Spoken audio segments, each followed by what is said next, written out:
Hello guys, today we are with Kshitij Sheetak. Kshitij Sheetak is a filmmaker, photographer and an entrepreneur. Thank you so much Kshitij sir for being with us here today. But before we could start, can you please introduce yourself as a photographer, your background and what led you to filmmaking? So my name is Kshitij and I am a filmmaker. I am also known as Shoot Guru for the past 4 5 years. And my I'm actually an MBA marketing turned photographer, then turned filmmaker.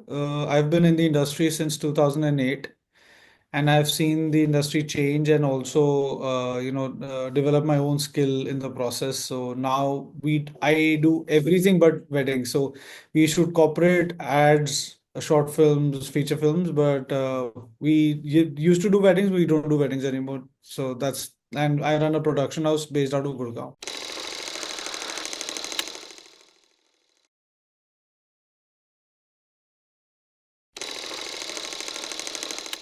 Okay, thank you for the introduction, sir. We'll start with the first question.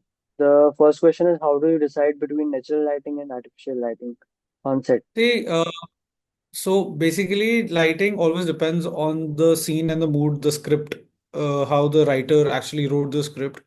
And then, depending on the location, we decide whether we want to actually use natural light or not. So, using artificial light is always an option. It is something that is is in our hand. Natural light, on the other hand, is very hard to control. It is at times not easy to manage, especially not easy to manage when you are running out of time, when you are shooting longer scenes. So it becomes a little hard to manage everything, and so we kind of don't really depend on natural light most of the times. When we have to create natural light coming into a room or into a house, we kind of create it with artificial light at times. That's a good option, sir. Recently, I saw a video, a movie called Dangal, and in which Amir Khan acted. They used a scene to show a daylight using the artificial lights. They covered the whole terrace with the lights and they shot it. So So what happens is that basically, if you're using artificial light to create daylight, then everything is under your control. yeah, Right? If the actors are taking long, if the scene is taking long, the sun moves. It's not something which you can control or which you can manage. Now, if it is moving, the light will change, the scene will change. So at that point in time, if you light up everything using artificial light, it helps you to control it, maintain the scene even for longer durations of shoot time. so the next question is what are the fundamental principles of lighting and which every aspiring cinematographer should master or should meet up? The basic fundamental of lighting is how not to make it look as if it is lit. If your scene is looking as if you have actually lit it up, you've actually done the lighting, then that is not lighting. That is you just placing the lights to give exposure to your scene. But when you talk about actual lighting, actual cinematic lighting, it is always about how do you create something without actually making it look like it was created. It has to look natural. You have to observe how the natural light works and then recreate it. So that is how lighting should be, and that is the basic principle of lighting, and how cinematographers should look at lighting up scenes on set. So how do you use your camera movement and composition to complement your lighting? It always depends. See, in cinematography, we say shoot from the dark side. Now, what shoot from the dark side basically means is the area of your face which is not lit up. You shoot from that angle. That kind of creates depth and texture because the light is wrapping from the other side. So this kind of gives a very so understand that we don't live in a shadowless world. We have shadows all around us. We are always surrounded by shadows. So you have to be very careful on how flat or how deep can you light a scene. So the next question is that you told that you are working in the industry from past many years and from 2008. So sir, what qualities do you believe make a successful cinematographer or successful photographer in the industry today? See, the first quality that you need to have is that you need to be humble and you need to have gratitude for whatever you're doing and whoever you're working with. The second is no ego at all. If you have an ego, you will never make clients. You will never be able to collaborate with others. Ego is something which hampers growth. That's what I personally feel. Then you need to keep skilling up. You need to have the drive to skill up every time there is something new in the market, or every time you feel that there is something you can learn to enhance your art, and that skill up will actually allow you to do better work. So these three things are very, very important. They work very well with each other, and be ready for collaborations. If you get into the habit of collaborations, you can always be successful and you can always get better results. So, sir, you talked about collaboration. So, how young cinematographers or photographers should approach the networks, and how how do they do networking?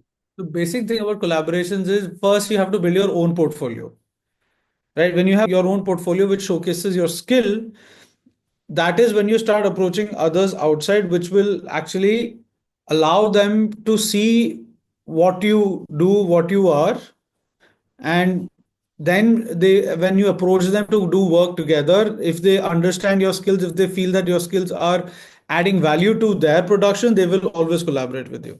Yeah. So sometimes, sir, collaborators do not agree with your offer, or so. How do you handle the creative disagreements with the collaborator? See, again, first, if somebody is kind of agreed to work with you, somebody has, agreed to collaborate with you for that matter, Yeah. you have to understand what are their needs. You have to understand what are their requirements, and then compose yourself and offer what you can. Right. Yeah. If the agreement is there, if you the mutual agreement will automatically lead to better creative decisions. It will have lesser amount of disagreements. It will have lesser amount of fights or lesser amount of non-collaborative work happening. So it will happen, but it takes time. Yeah. So, sir, you have a big team. So, how do you maintain a rapport with them? It's again, when you work with others, and if you're somebody who has experience, if you're somebody who's senior, if you're somebody who has been in the industry more than the people who are around you, the first thing you need to do is you have to become their mentor, right? You have to guide them. You have to help them skill up. You have to help them grow in whatever they are doing. You have to help them, achieve their goals, their professional goals, so that they kind of get that inspiration to work better, to work harder, and to grow in this field. So you have to set up standards, you have to set up as a role model, and you have to support the decisions of your team members, of the people you work with, and find out ways by which you can add value to their journey. And that is very important. I follow many photographers and I wish to assist them. So, if I want to assist them, so how should I mm, approach them? Again, first you need to create a profile of your own. Yeah. A senior photographer will not hire you because you're not paying them to teach you, Yeah. right? You have to also understand that their time is value. Their time has is money.